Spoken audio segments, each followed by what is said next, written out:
잘 지내셨나요? 반갑습니다. 지난 12월 마지막 주일에 말씀을 전하고 6월에는 장로권사 임직 예배 때 권면 말씀을 드리러 왔다가 한 달 반 만에 뵙는 건데요. 이임하고 너무 자주 뵈면 좋은 게 아닌데 홍 목사님께서 며칠 휴가를 가신다고 하는데 사양할 도리가 없더라고요. 당연히 그래야 된다는 생각을 해서 아무튼 그러니까 뵈니까 반갑습니다. 제가 목회하는 동안에 제 목표가 뭐였었냐면 교회에 필요 없는 목사가 되는 거였거든요. 그러니까 있어도 되고 없어도 되는 목사가 되는 것. 왜냐하면 교회가 성도들 중심으로 돌아가야 된다 생각을 해서였는데 오늘 보니까 홍 목사님은 앞으로도 그냥 계속 설교만 와서 잠깐 하시고 가도 되겠다 이런 생각을 합니다. 아주 잘 세팅도 되어 있고 하시는데 어쨌든 수고하시는 여러분들께 하나님의 은혜가 더하시길 원합니다. IT 소식은 이메일로 계속 보내드렸고요.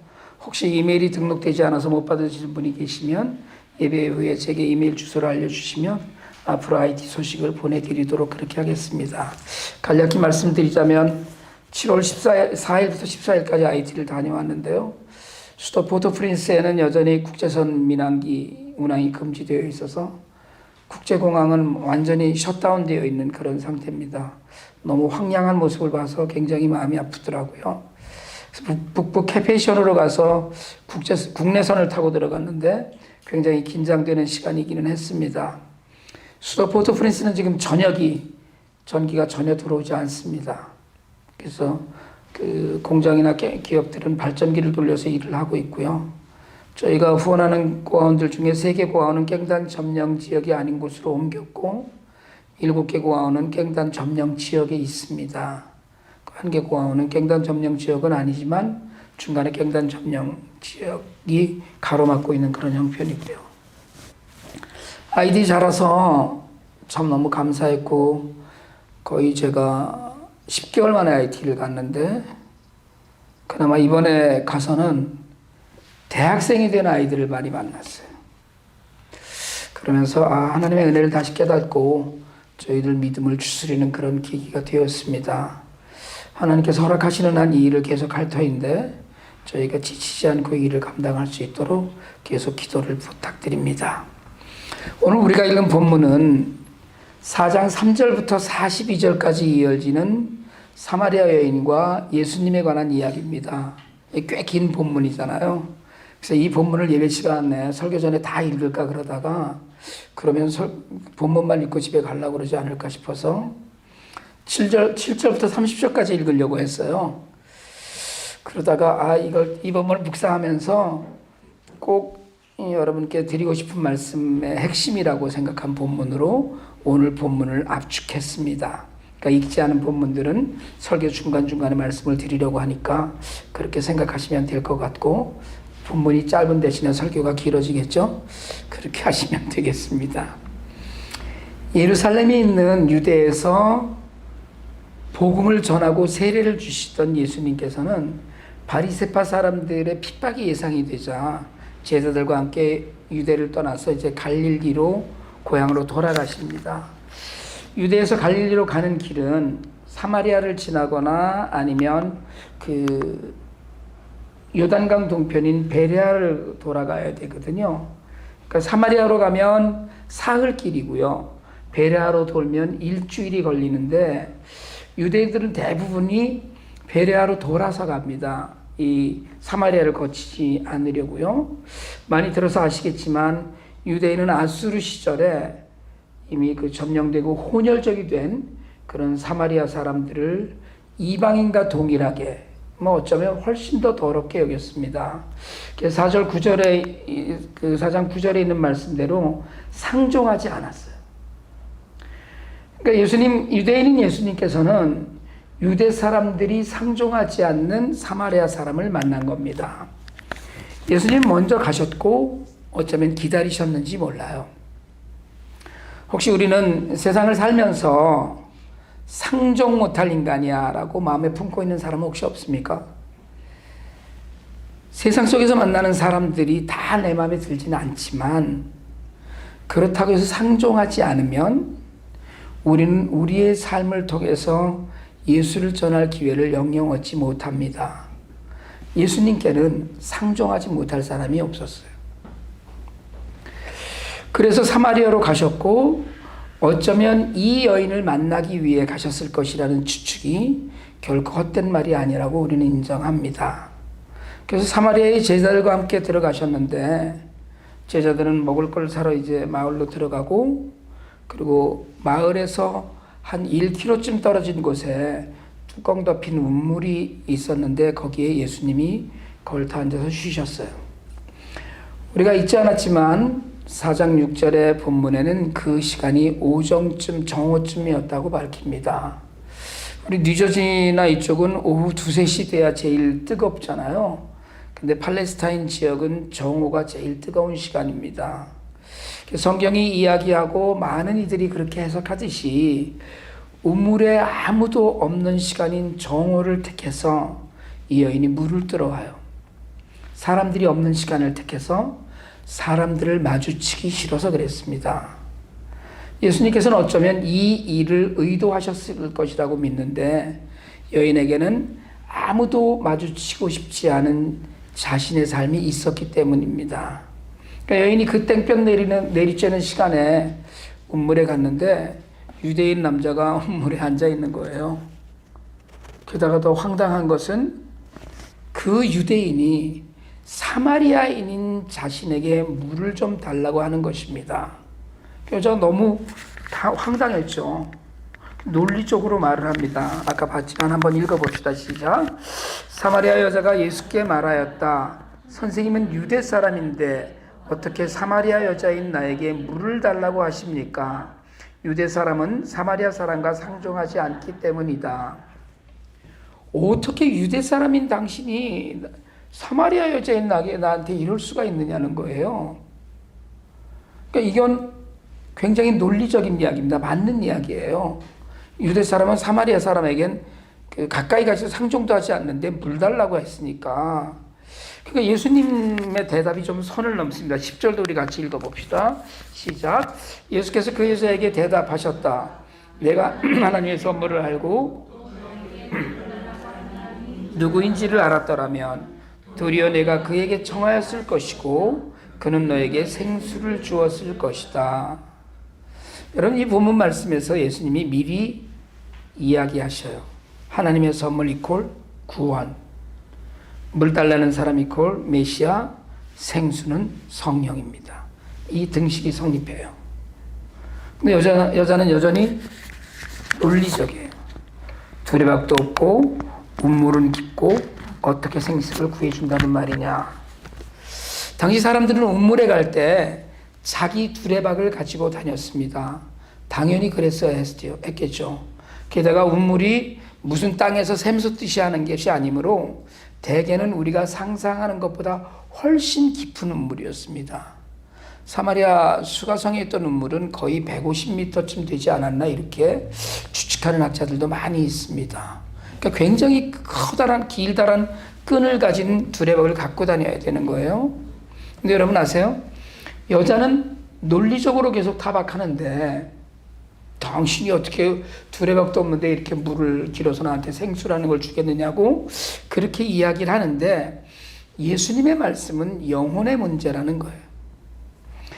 그러니까 예수님은 영적인 문제를 말씀하시는데 이렇게 지극히 논리적이고 따지기 좋아하고 그나마 생각이 좀 있는 이 여자는 모든 것을 세상적이고 현실적이고 물질적으로 봤습니다.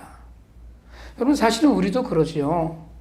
성경을 문자적으로 해석해야 되는 부분도 없지 않아 있지만 사실은 성경은 굉장히 많은 비유가 들어있고 문학적으로 또는 여러 가지 방식으로 해석을 해야 되는 경우가 있습니다. 근데도 불구하고 문자적으로 해석을 해야 한다거나 세상 돌아가는 모든 일을 과학이라는 이름 아래 논리적으로 이야기하고 싶어지는데 말씀을 그렇게 받아들이는 거예요. 그러나 여러분 어떤 일도 그렇게 간단하지 않습니다. 영혼은 있고 영적인 문제는 우리에게 세상의 문제 이상으로 역할을 하고 있기 때문이거든요. 그러니까 영적인 이유가 아니라면 여러분 우리가 이렇게 예배에 나와서 예배 드릴 필요도 없습니다. 물질적이고 세상적이고 현실적인 이유만 있다면 모여서 예배드리고 헌금하고 말씀을 들을 필요가 없다는 거예요. 그러나 세상은 당장 마실 한 잔의 물이 필요하지만 우리의 영혼은 생수를, 성령을 필요로 합니다. 이게 야곱이 파는 음물인데 알긴 하느냐, 이런 말로 계속 공격을 해요. 근데 또 예수님은 또 듣기에 민망할 만큼 한가하게 말씀을 하십니다. 내가 그렇게 입에 침 튀기고 자랑하는 야곱의 음물물은 마시면 또 목말라지지만 너는 내일 또 이 음물을 길러 오겠지만 내가 주는 물을 마시면 영원히 목마르지 않을 것이다. 예수님의 말씀에 여자가 다시 현실적으로 이야기하죠. 그 물 마시고 내일 다시는 물 길러 오지 않게 해달라고 합니다. 저도 그렇게 얘기하고 싶어요. 그냥 이렇게 캡슐 하나만 먹으면 하루 종일 안 먹어도 괜찮은 뭐 이런 약이 있으면 좋겠다. 우리 그런 얘기 어려서 많이 했거든요. 예수님께서는 다시는 목마르지 않게 해달라고 하는 여자에게 갑자기 남편 데려오라고 얘기를 하셔요. 그때 여자가 숨도 안 쉬고 시치미를 뗍니다. 난 남편이 없습니다. 이 물을, 당신이 주는 물을 마시고 나는 다시는 우물물 들어 여기로 오지 않게 해달라고 하니까 그러면 내 남편을 데려와라 이랬는데 여자가 남편이 없습니다 얘기했어요. 처음으로 이 여자와 만나서 처음으로 이 이야기에 예수님이 동의하십니다. 내 말이 옳다. 요한복음 4장 17절 18절인데 우리 한번 같이 한번 읽어볼까요? 그 여자가 대답하였다. 나에게는 남편이 없습니다. 여자께서 여자에게 말씀하셨다. 남편이 없다고 한 말이 옳다. 너에게는 남편이 5이나 있었고 지금 같이 살고 있는 남자도 내 남편이 아니니 바로 말하였다. 우리가 이쯤 되면 우리가 뭐라고 얘기하냐면 이게 게임 끝났다 이렇게 얘기하는 거예요. 예수님한테 바락바락 당신이 무슨 두레박도 없는데 물을 어떻게 길러주느냐 뭐 이렇게 하고 타박하고 이 우물이 어떤 거냐 어떤 것인지 알긴 아느냐라고 타박했던 여자가 완패했습니다. 물 때문에 생수 때문에 논리적으로 이야기하다가 다시는 목마르지 않고 물을 길러 오지 않아도 되게 해달라는 여자의 그 요청에 남편을 데려오라는 이야기가 나왔고 여자의 처지가 순식간에 드러나고 말았어요. 순식간에 자기 삶이 다 드러났거든요. 여자가 순간적으로 태세 전환을 합니다. 내가 보니 당신은 예언자시군요. 내 모든 것을 이렇게 속속들이 알고 있는 당신, 내 난생 처음으로 보는 당신이 나를 알고 있는 걸 보니까 당신은 하나님의 사람이라는 거예요. 당신은 우리가 그렇게 오래전부터 그 말씀 가운데서 알아왔던 그런 예언자임이 분명하다고 얘기하면서 여자가 화제를 예배로 돌립니다. 20절입니다. 제가 읽습니다. 우리 조상은 이 산에서 예배를 드렸는데 선생님의 사람들은 예배 드려야 할 곳이 예루살렘에 있다고 합니다. 여러분, 유대인들은 사마리아인들이 그 혼혈이 되었다는 것 때문에 나중에 돌아와서 바벨론에서 돌아온 이후에 성전을 지을 때 사마리아 사람들이 우리도 힘을 좀 돕겠습니다 할 때 거절했습니다. 너희는 안 된다. 너희는 절대로 우리가 짓는 이 성전 짓는데 함께 할 수 없다. 왜? 너희는 더러운 사람들이니까. 너희는 이방인들보다도 더 더러우니까. 이렇게 얘기했어요. 그리고 제사의 참여를 막았습니다. 그러고 나니까 사마리아인들이 그리심산 위에다가 자기네 동네에 있는 세겜 옆에 있는 그리심산 위에다가 성전을 만들고 거기서 제사를 지냈어요. 그리고 사마리아인들은 모세 오경만 그 경전으로 인정하고 모세 오경만 읽었습니다. 그래서 사마리아인들은 어느 날 사실은 그 수백 명 남지 않았다라고 이야기하는데 이 사마리아인들은 오늘날도 실제로 양을 잡아서 피를 뿌리고 태우는 제사를 지냅니다. 근데 여러분, 물을 길러온 여인은 자신의 목마름이 예배에 있음을 표현해요. 당장 마시고 살아야 할 물도 잊었어요. 이혼을 했는지 사별을 했는지 어쨌든 5번이나 남편이 바뀐 자신의 기구한 운명과 형편도 잊었습니다. 많은 학자들이 이 본문을 해석할 때 여인의 목마름 가장 기본 밑바탕에 예배가 있었다고 해석합니다. 여인은 비록 남의 이목을 피하고 싶어하는 참담한 삶을 살았지만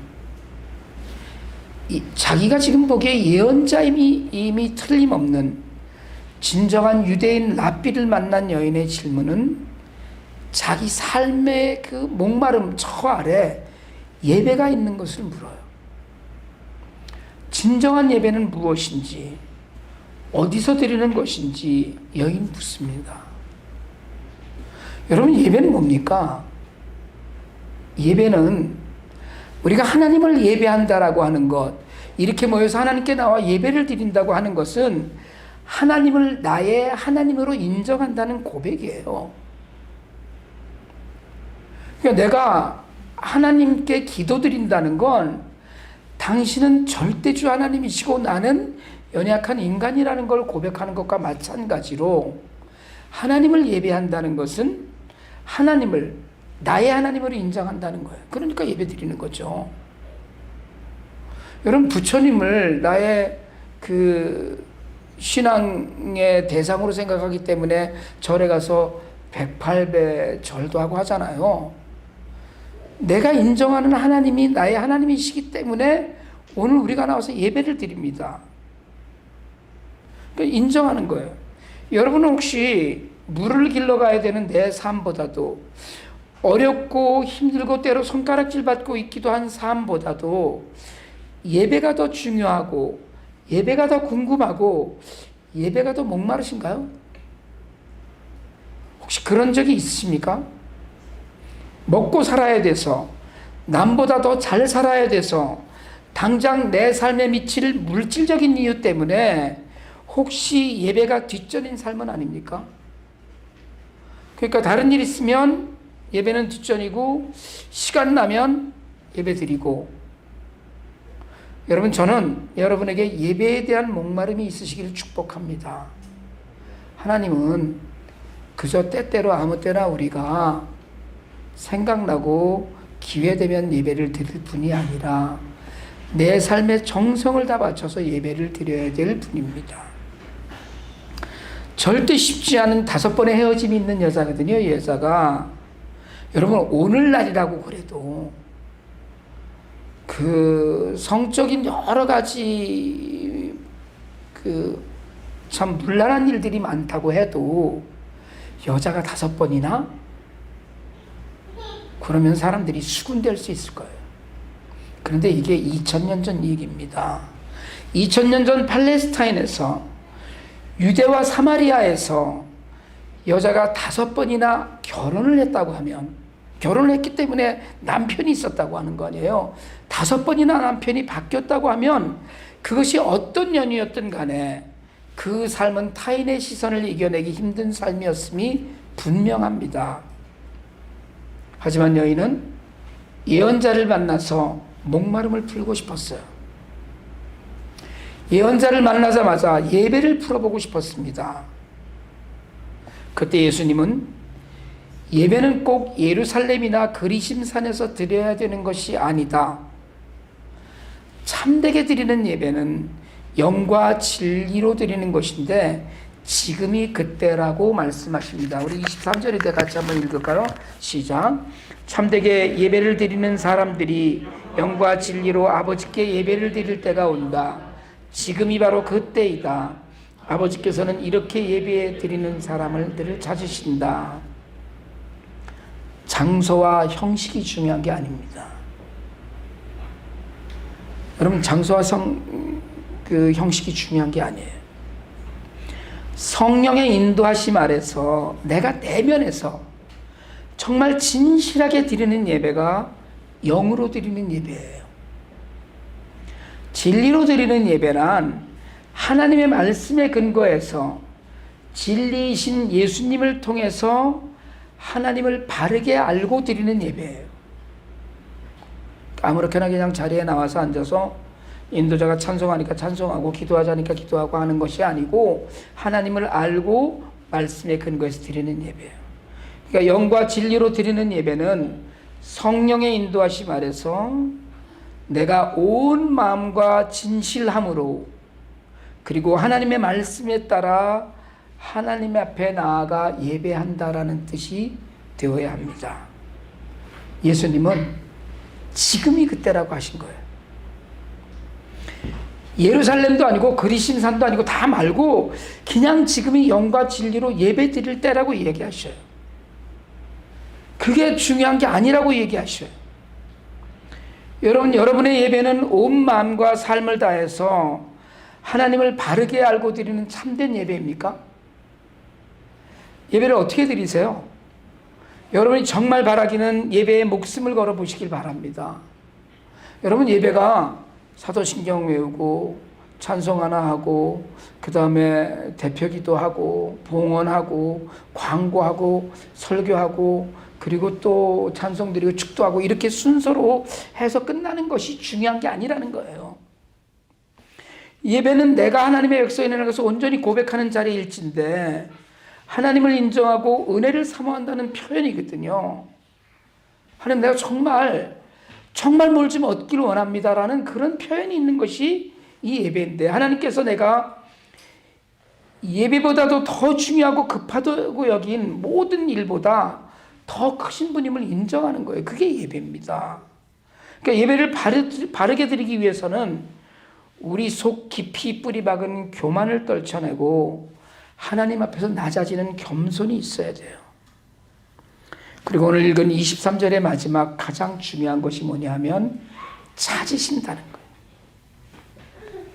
여러분 오늘도 이 시간에도 수도 없이 많은 곳에서 예배를 드리고 있습니다. 그죠? 엄청나게 많은 교회에서 예배를 드리고 있어요. 예배당에 나와 앉아있는 사람은 많은데 영과 진리로 예배를 드리는 사람을 하나님이 찾으셔요. 찾는다는 건, 여러분 찾는다는 뜻은 뭡니까? 흔하지 않아서 드물어서 찾는 거예요. 차고 넘치게 많으면 모든 사람들이 다 영과 진리로 예배를 드리면 찾을 필요도 없습니다. 본다 그 사람들이니까. 근데 찾으신다는 거예요, 하나님이. 왜요? 그렇게 예배를 드리는 사람이 드물어서, 그렇게 예배를 드리는 사람이 없어서 하나님께서 찾으시는 거예요.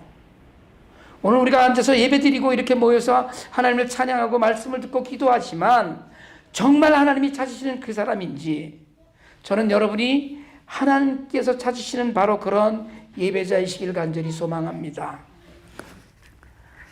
결국 여자와 예수님에 대한 메시아에까지 발전해요. 오늘 읽지 않았지만 25절에서 사마리아 여인은 나는 그리스도라고 하는 메시아가 오실 것을 압니다. 여러분 유대인들이 그렇게 배척하는 사마리아인 이 여자도 예수님이 이 땅에 오실 것을 안 거예요. 그가 우리에게 오시면 우리에게 모든 것을 알려주실 거라고 이야기해요. 그녀는 메시아가 오면, 하나님께서 보내시는 그리스도가 오면 모든 영적인 궁금증과 문제들이 해결될 것이라는 막연한 기대를 하고 있었습니다. 그때 예수님께서 자신을 드러내셔요. 26절입니다. 같이 읽읍시다. 시작. 예수께서 말씀하셨다. 너에게 말하고 있는 내가 그다. 여러분, 메시아로 오신 예수님은 아무도 상종하지 않고 만나길 꺼리는 사마리아 여인을 만나서 자신을 알리셨어요.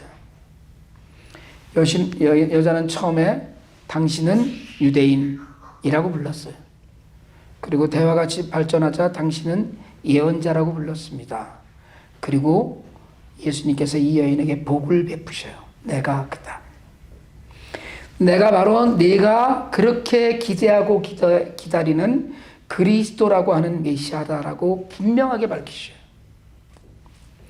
여러분, 복잡하고 고단한 삶 가운데 여인은 메시아가 오실 것을 기대하고 살았습니다. 그분이 오시면 우리의 예배와 삶의 모든 것을 바르게 가르쳐 주실 것이라고 믿었어요. 그리고 여자는 메시아를 만났습니다. 그리고 여자는 메시아를 만나는 순간에 변화해요. 그래서 오늘 우리가 읽은 본문인 28절은 여자는 물동이를 버려두고 동네로 들어갔다고 기록합니다. 그리고 동네에 그냥 들어간 것이 아니라 동네에 들어가서 사람들에게 말하였다라고 기록해요. 오늘 설교 제목은 물동이를 버려두고입니다. 여러분, 여인이 갖고 있던 물동이는 뭡니까? 여인이 갖고 있던 그 물동이는 여인의 삶이었어요. 그 물동이는 여인의 목마름이었습니다. 그 물동이는 여인의 자존심이었고 슬픔이었고 생존이었어요. 여인의 삶의 전부였습니다. 여인은 물동이를 버려두고 자신이 그토록 만나기를 꺼리던 동네 사람들에게 달려가서 온 동네를 다니며 소리쳐요. 내가 한 일을 모두 알아맞히신 분이 계신데 한번 와보세요. 그분이 그리스도 아니겠어요? 동네 다니면서 다 소리쳤습니다. 우린 이 여인이 예수님을 만나서 변했다고 믿습니다. 예수님께서 이 여인을 만나 주셔서 여인의 영적 목마름을 단번에 해결해 주셨다고 믿습니다. 여인은 자신이 아끼고 소중하게 들고 다니던 물동이를 그 물동이로 물을 길어서 목을 축이고 살아야 했어요. 그러나 여인은 오늘 마실 물을 버려두고 오늘 저녁 지을 물을 내려놓고 동네에 가서 자신이 그토록 만나길 꺼려하던 동네 사람들에게, 상종하지 않던 이들에게 그리스도를 전하는 사마리아 최초의 전도자가 되었습니다.